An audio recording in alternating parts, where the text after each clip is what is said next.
Hello and welcome to my channel. I am Jasmine, aka Dasher Jazz, and I talk all about cooking, traveling, and living well here.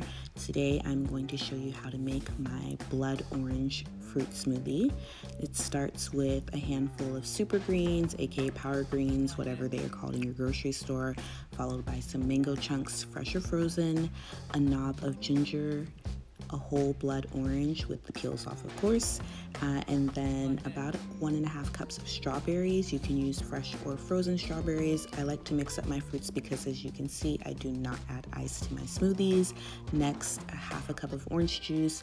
Close your blender and let everything come together beautifully. I just love watching a smoothie come together. I don't know if that's just me, but it's just super soothing, almost kind of hypnotizing with that swirl. Anyway, it takes just a moment to make, and then you have your smoothie. This is an under 5-minute recipe, and it's done. If you enjoyed this video, give it a thumbs up. Leave me any questions in the comments. I would love to hear from you.